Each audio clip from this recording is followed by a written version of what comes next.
Okay, so let's talk about obedience, which is a different kind of social influence. Um, Before I get into the definition of what obedience really is, I wanted to introduce Stanley Milgram. You really can't complete an introductory psychology class and not hear about the Milgram study. I mean, it's sort of like the one thing that any person, well, besides Freud, everybody's heard of Freud, but everybody else, the other person that everybody else has heard of is this Milgram study. Any person walking around the street knows that psychologists will shock you, and psychologists will lie to you, and these things, thanks to Stanley Milgram. Now the thing is, Stanley Milgram started out as a very, regular social psychologist studying normal things. Actually, he was studying abnormal things. He was really interested in deviant behavior in public settings. He sort of was like the candid camera guy of social psychology, where he'd set up his grad students to go get on a city bus, and there are plenty of seats available, but they would ask somebody, "Can I have your seat?" I mean, just crazy things like that to see how people would respond. So he did sort of normal, fun social psychology studies, but his parents had survived a Nazi death camp, and he was watching the Nuremberg trials, which were the trials that the Nazis were put on after World War II, and they went into the 60s. I mean, the late 50s into the 60s, the trials went on. He's watching these trials, and officer after officer invoked what's called the Eichmann defense, where he would say, "I was under orders. I had to do what I was told, because, I was scared something would happen to me, or I was scared something would happen to my family, or something like that." So he was really starting to generate a hypothesis that maybe Germans are different from Americans, that Americans would refuse to obey an authority figure who told them to harm another person. That was the basis of his initial hypothesis. He thought there must be something about German culture that leads to that kind of obedience. So he decided to set up an experiment to test whether American participants would follow orders to harm an innocent person. Okay, so here's his basic study. Now remember, I introduced in the last segment the term Confederate. So we have a real participant, and then we have a Confederate.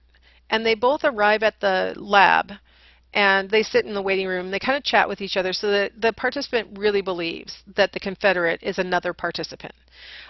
The researcher comes out and makes a big show of randomly, I say randomly in quotation marks, assigning one of them to be the teacher in the experiment and one of them to be the learner. The truth is, it's always a rigged deal, and the Confederate's always going to be the learner, and the real participant's always going to be the teacher. The experimenter explains that this is a study on the effect of punishment on learning, and that we're going to teach the learner a list of words, and then we're going to ask him to recall as many as he can, and anytime he gives a wrong answer, he's going to get punished with an electric shock. The shock is going to increase in intensity for every wrong answer. So you're going to go from a 15-volt shock, and in 15-volt increments, you're going to increase. Every time he gives a wrong answer, we're going to get stronger and stronger, all the way up to, you see on the far right there, the XXX category. That can't be good, right? So in the XXX category, it's going to top out at 450 volts.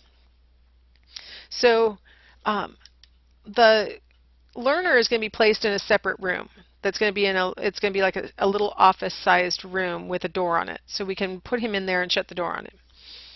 As we're getting all set up, the experimenter says, "I want the teacher to feel what a shock feels like." So they strap the electrodes onto the teacher's arm and give him a 60-volt shot so that he feels what the learner is going to be feeling.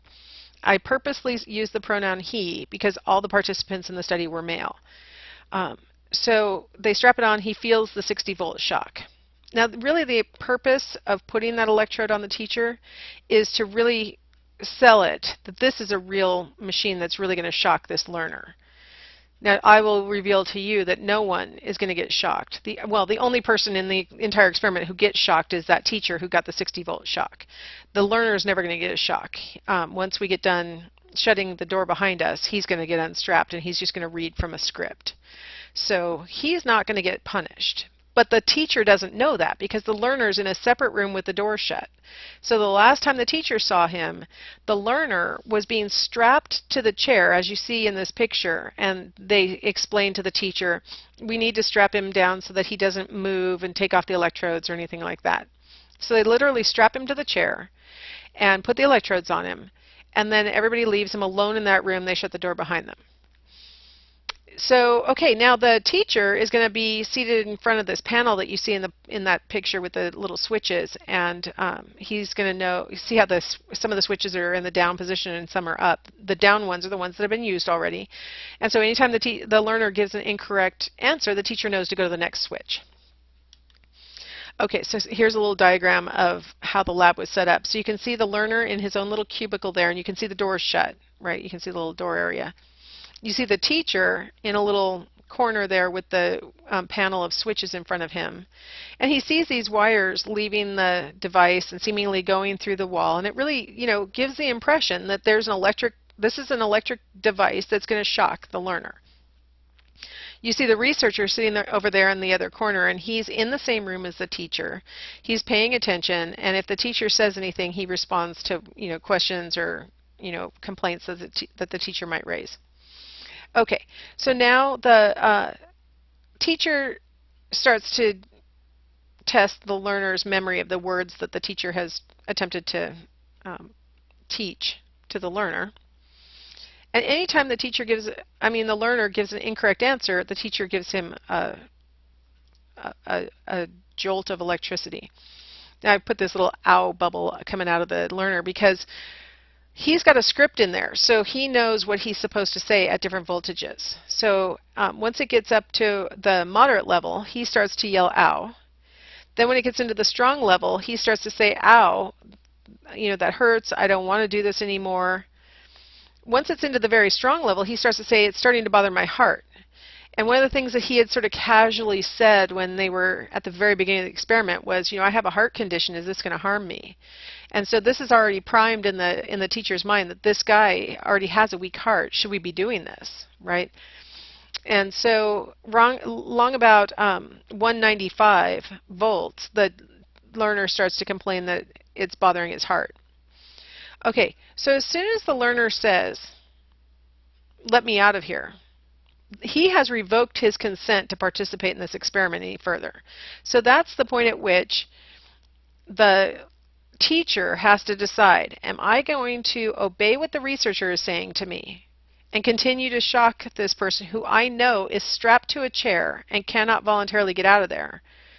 Or should I should I say, hey, I have to advocate for this guy because he's strapped to a chair and he just revoked his consent? That's the obedience moment.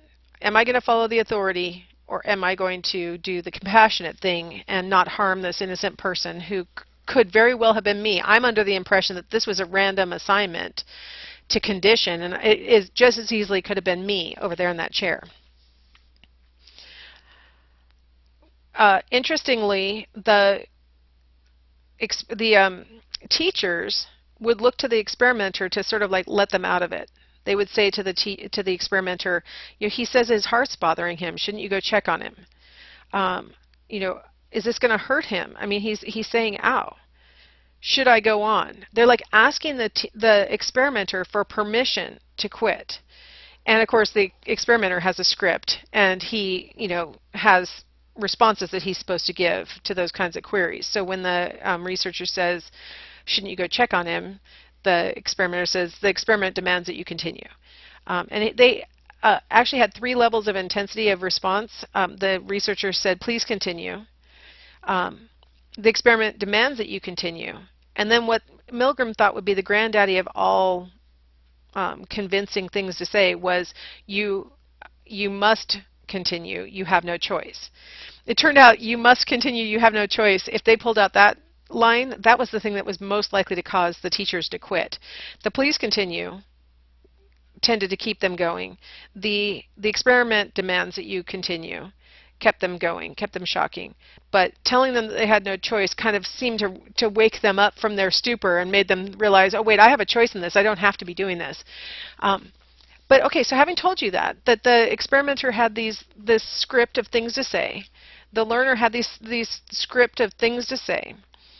Estimate in your mind what percentage of teachers shocked all the way to the very... Oh, I got to tell you one more little thing that happened, though. I almost forgot this critical moment. During the intense level between 250 and 300, the learner stopped responding. He stopped giving any answers. He stopped making any sound when he got shocked. And so the experimenter told the teacher, if he doesn't answer, treat it as a wrong answer and, give him the next punishment. So for about the last 150 volts, the teachers who went to the end were shocking a person who, I don't know what you're supposed to conclude from the fact that he completely went silent, except for that he died or he passed out or something happened, right?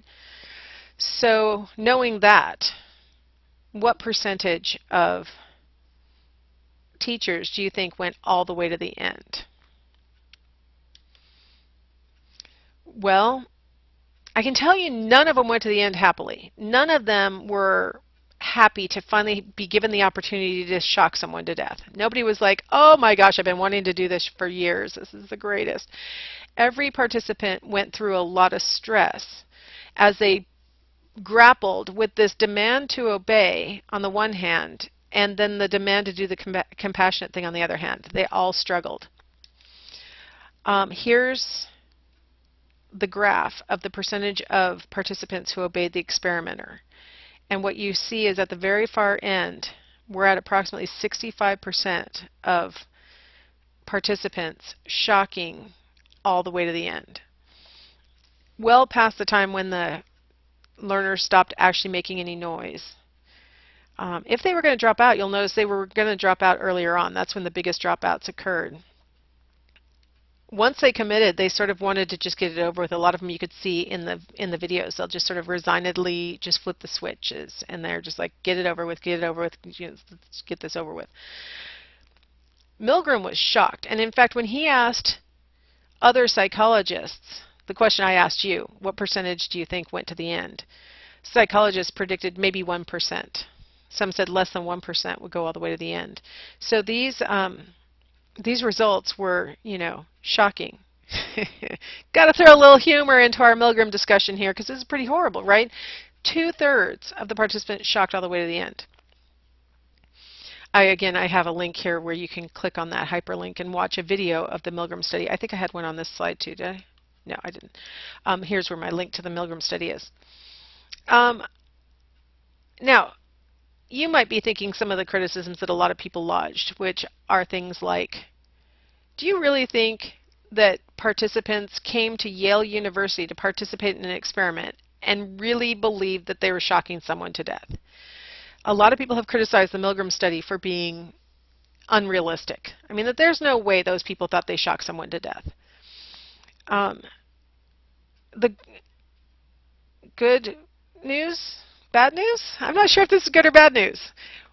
Many replications have been conducted that have shown that even in very lifelike situations, people will obey more than they will disobey.